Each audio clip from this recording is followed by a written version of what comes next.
Well, it's Monday, and we got another problem that painters have to deal with way too often. Anyway, I'm gonna show you guys the best way to fix it. So here we have a Lexus that I painted this bumper end on, as well as the fender and the door. Unfortunately, when they were assembling the bumper, they scratched the crap out of it.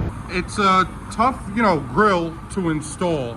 And rather than take the bumper completely apart again, repaint it, and then risk this happening again, we're gonna spot repair this so well that you would never know it was repainted.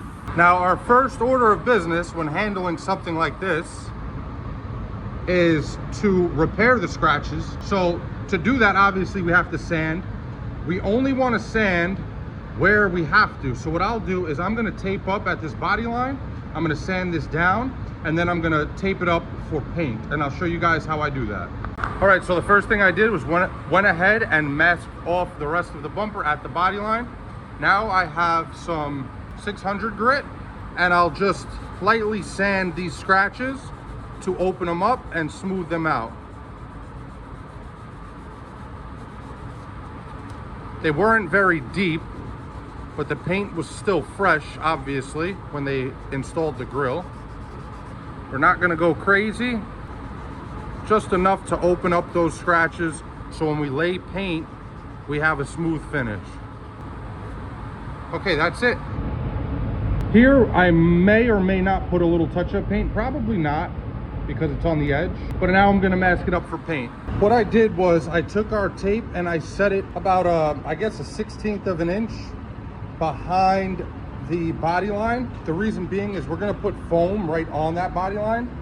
Also, if you have an area like this where it's hard to get tape in, what you could do is fold the tape over on itself so it doesn't stick, and then it'll slide right in there, just like that. All right, now what I'm gonna do is take our K1200 with the block, and I'm just gonna go over our repair area.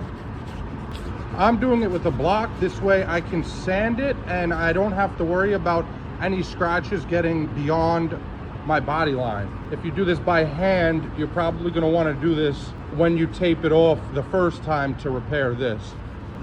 But in this case, I don't have to worry about that. Also, when you do it like this, you'll get a nice guide to where your body line starts. All right, I'm gonna finish sanding this. The last thing I could think to mention is taking a gray Scotch-Brite and just trying to get as far in there as possible. This way you don't have to worry about peeling. Although when the paint is fresh like this, you really don't have to do much to get the new paint to stick to the old paint, being that this was just sprayed a couple days ago. So yeah, I'll just scuff in here as good as I can around the whole area. Then I'll plastic and I'll put the foam, and the foam is gonna go directly on that body line. All right, once you have everything masked up, the first thing you're gonna wanna do before you put any paint is just double check your foam. Make sure none of it is pulling back or peeling away. Also right here, you'll notice, look at it, it's like 8 in the morning, I already got paint all over myself. Right here, the scratch went a little beyond the body line, so I have my foam tape set back just a little bit, just so I can get color on that. Once you make sure your foam is good, you're gonna wanna really close the fan on your gun. So you can see here, I almost have it like a pinpoint. Now I'm gonna shoot color from behind my foam first, keeping it really small. I know it's kind of hard to see because we don't have much light here.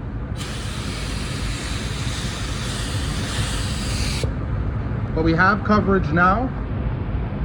I'll just do one more coat to blend it out a bit, and then we'll shoot one coat of clear over this.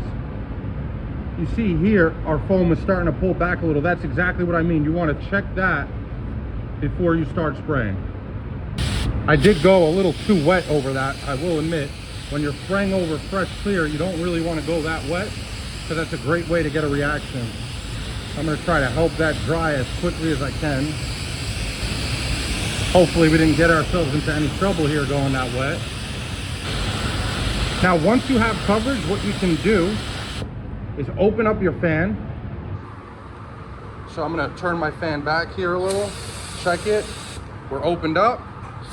I'll finish letting this dry.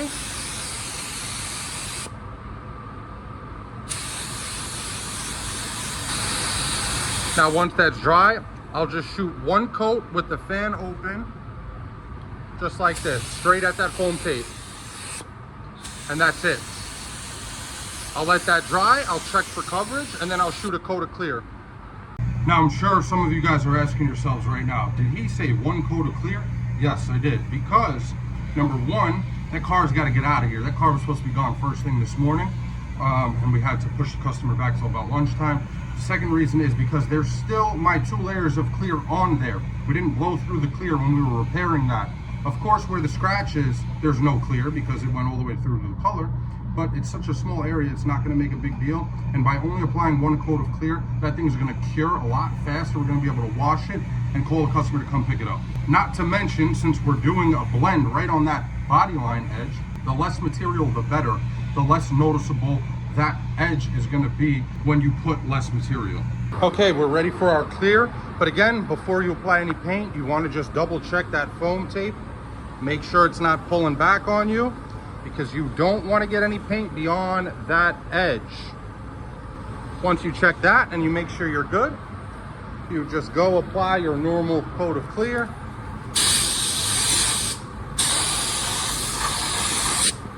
Pressure's like way too high on here.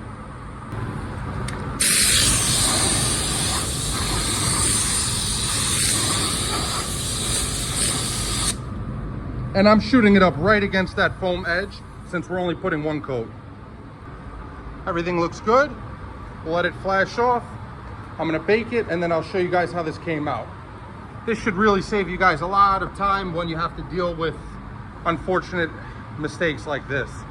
The last thing I want to mention before that thing finishes baking and we go check out the results is if we were shooting 2 coats of clear on that first coat, I wouldn't have went right up against the edge of my foam tape because I wouldn't want to build a clear edge there. Being that I was only shooting 1 coat, that's why I went directly for that foam tape edge.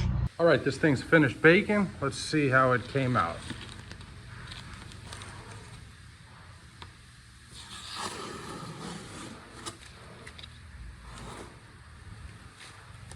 Check that out, guys.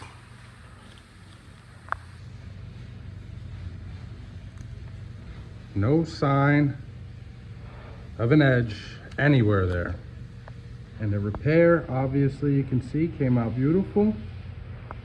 Now, if you do get into a situation where you got color or clear further than you wanted, all you would have to do is just block down right on that edge, compound and polish. All right, I know this was a short one, but hopefully this helps some of you guys out. I appreciate you guys watching as always. Till the next time, peace.